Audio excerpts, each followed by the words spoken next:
Good morning. I'm Pastor Roddy Chester with Open Door Family Fellowship in San Angelo, Texas. And this is Necessary Food for Friday morning, August the 21st. I'm reading from the book of Luke this morning, chapter 6, and what's been called by some his Sermon on the Plain. He had gathered his disciples together, and it's similar, I guess, in some ways to the Sermon on the Mount, but not exactly the same, a different circumstance. But the Lord Jesus Christ says this to his disciples. In verse 22, "Blessed are you when men shall hate you." Now wait a minute. Blessed are you when men hate you? How can you say that you're blessed when people hate you? Well, he's telling us that the things that man values so much are usually not the same things that God values. And so he goes on to say, "Blessed are you when men shall hate you, and when they shall separate you from their company, and shall reproach you, and cast out your name as evil for the Son of Man's sake." So there's the key. It's not just the fact that people hate you, it's because people hate you because you love Jesus, because you follow Jesus, for the Son of Man's sake, because you associate yourself with the Lord Jesus Christ.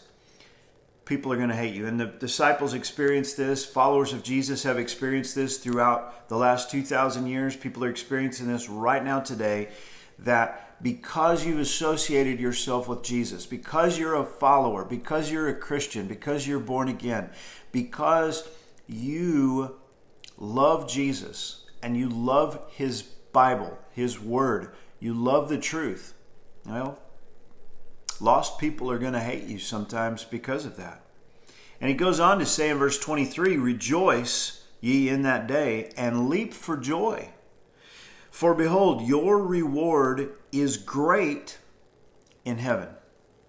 For in the like manner did they their fathers unto the prophets." I'm reading through the book of Jeremiah in my own quiet time right now, and it's so easy to tell. The political leaders of Jeremiah's day hated Jeremiah because Jeremiah was telling them the truth. He said, look, this is what God says. You need to surrender and go to Babylon, go into exile. That Babylonian exile is going to last 70 years. At the end of that 70 years, God's going to bring his people back into the land. And every other false prophet in the land was saying, Jeremiah's a liar. You need to fight, king. Fight the Babylonians. God's going to give you victory, just like he did Hezekiah against Sennacherib. God's going to give you victory. You're going to be victorious. You don't need to listen to Jeremiah.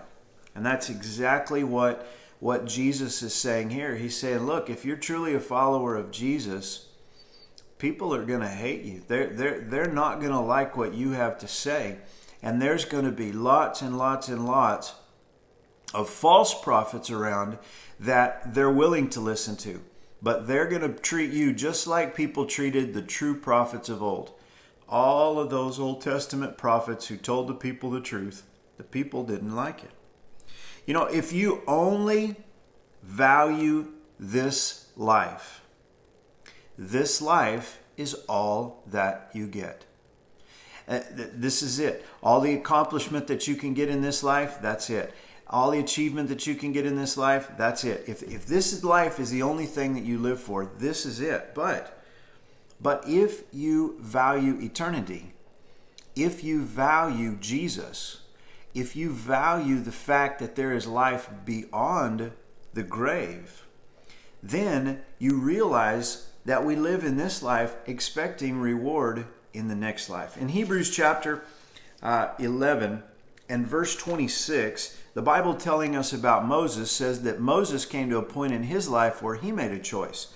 And he said, verse 25, choosing rather to suffer affliction with the people of God than to enjoy the pleasures of sin for a season, esteeming the reproach of Christ greater riches than the treasures in Egypt, for he had respect unto the recompense of the reward.